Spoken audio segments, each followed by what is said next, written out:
রামনবমী উপলক্ষে Ranaghat friends club ময়দানে সাড়ম্বরে ভগবান শ্রীরামের আরাধনা করা হয়। এক সপ্তাহব্যাপী চলে রামনবমীর পুজো। পাশাপাশি শনিবার হনুমান জয়ন্তী উপলক্ষে রামনবমী উদযাপন কমিটির তরফে সুবিশাল মিছিলেরও আয়োজন করা হয়। রথে করে বজরংবলীর সঙ্গে অন্যান্য দেবদেবীদের গোটা চত্বর প্রদর্শন করানো হয়। মিছিলে বহুরূপীদের রাম, সীতা এমনকি বজরংবলী সেজে হাঁটতে দেখা যায়। এই মিছিলে অংশ নেন বিজেপি নেতা দিলীপ ঘোষ এবং প্রাক্তন আইপিএস তথা বিজেপি নেত্রী ভারতী ঘোষ। গেরুয়া পতাকা ছেয়ে যায় গোটা এলাকা। মিছিলে অংশ নিয়ে বাংলার মুখ্যমন্ত্রী মমতা বন্দ্যোপাধ্যায়কে এক হাত নেন দিলীপ ঘোষ। কটাক্ষের সুরে দিলীপ বলেন, মুর্শিদাবাদকে বাংলাদেশের সঙ্গে মিশিয়ে দিতে চাইছেন রাজ্যের মুখ্যমন্ত্রী। শিক্ষা দুর্নীতির পাপ ঢাকতে ইসলাম ধর্মাবলম্বীদের মাঠে নামিয়েছেন মমতা। বিএসএফ দিয়ে এখন পরিস্থিতি সামাল দিতে হচ্ছে। মুর্শিদাবাদকে হিন্দু শূন্য করে বাংলাদেশের সঙ্গে মিশিয়ে দেওয়ার চক্রান্ত চলছে, আর তাকে মদত দিচ্ছেন মমতা ব্যানার্জি।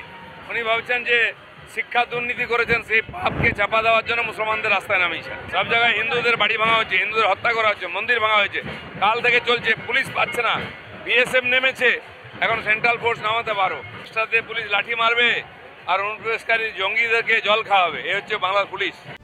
রাজ্যের আইন শৃঙ্খলার অবনতি হয়েছে। বাংলায় কেউ সুরক্ষিত নন। স্বয়ং পুলিশও আত্মরক্ষার স্বার্থে পালাতে ব্যস্ত। রামনবমীর মিছিলে অংশ নিয়ে কটাক্ষ বিজেপি নেত্রী ভারতী ঘোষের।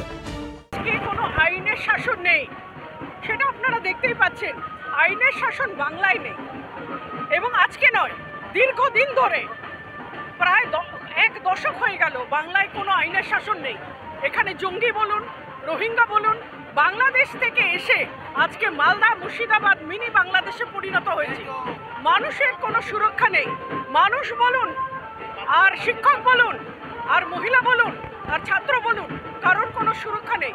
সমাজ এবং সমস্ত কিছু, এমনকি প্রশাসনও, পুলিশও অসুরক্ষিত। পুলিশ কখনো টেবিলের তলায় লুকায়, কখনো মার খায়।